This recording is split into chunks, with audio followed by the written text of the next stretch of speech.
The only time it respects people's opinions is when people boycott shit and it works, like this Bud Light thing. Yeah. And now people are like, don't do that again.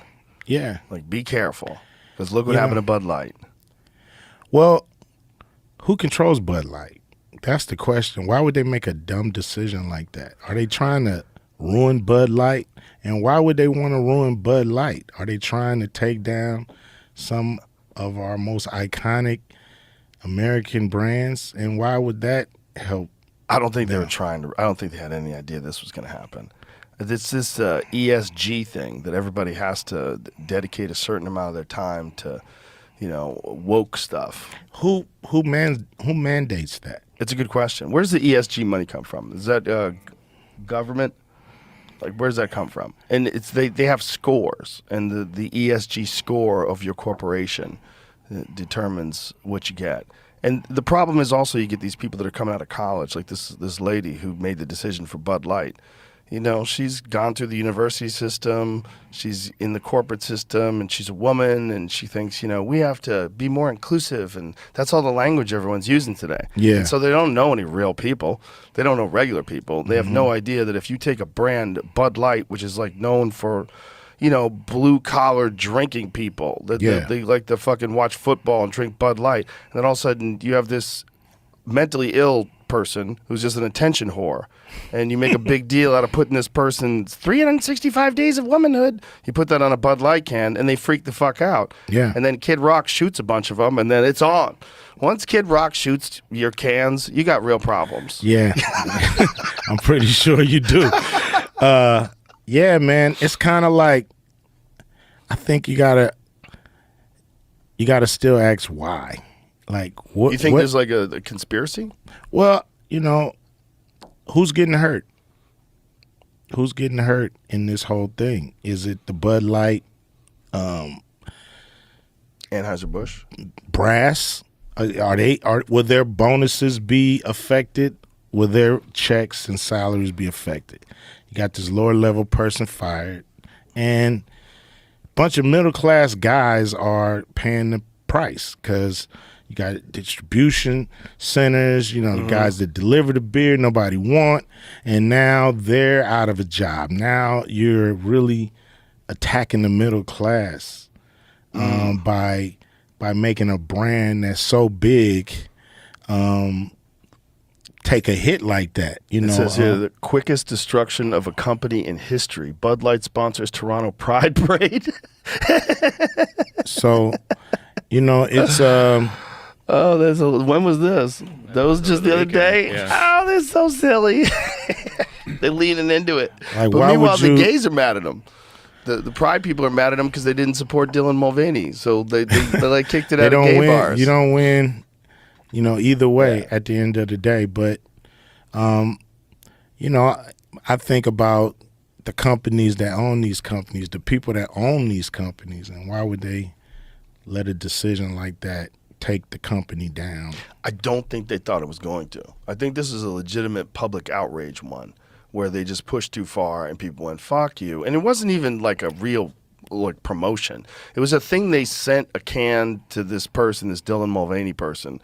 But I don't think it went anywhere else. I think it was just like, here, this is for you, and you put it on social media. They made some sort of a partnering deal, and that was it. So why Target do the same thing? Well, I think that's an ESG thing. That's an ESG thing, right?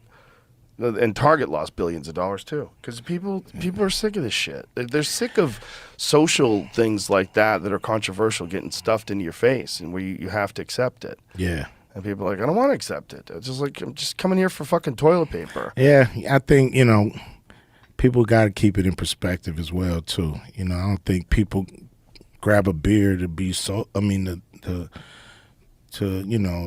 learn about the newest social event or the social situation going on. Right. Grab a beer because you want a beer, hang with your buddies, or hang, with people that enjoy beer, and y'all shoot the shit. And politics really shouldn't be in somebody's beer mug, They just don't get it. They think it has to be in everything. Everybody, because of social media, everybody feels like they're fighting some sort of social battle with everything they do.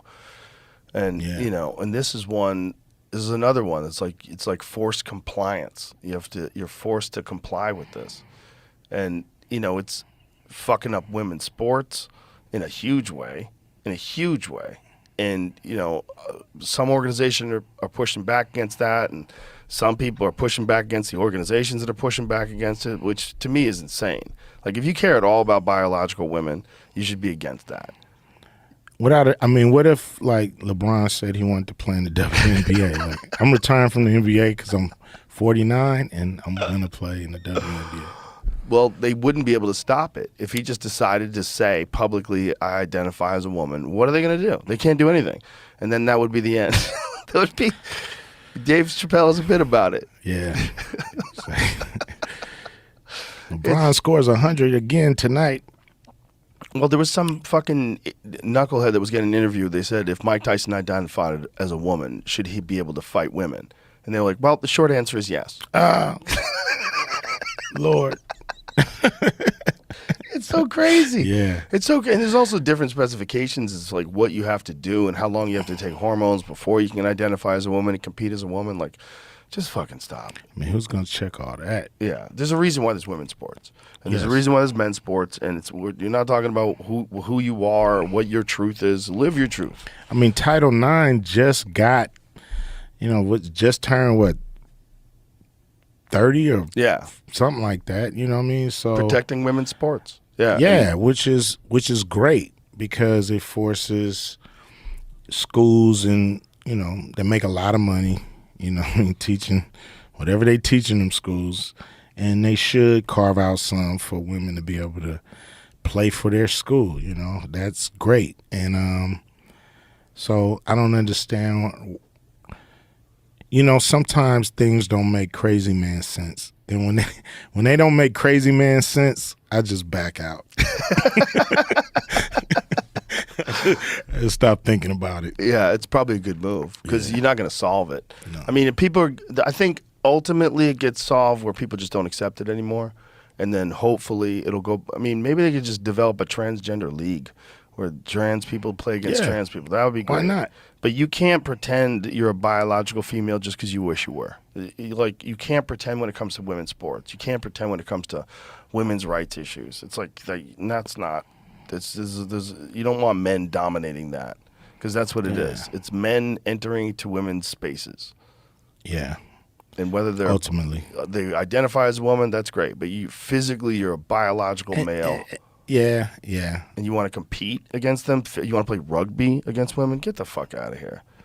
Get the fuck out of here. That's crazy. They want to dominate. They want to dominate.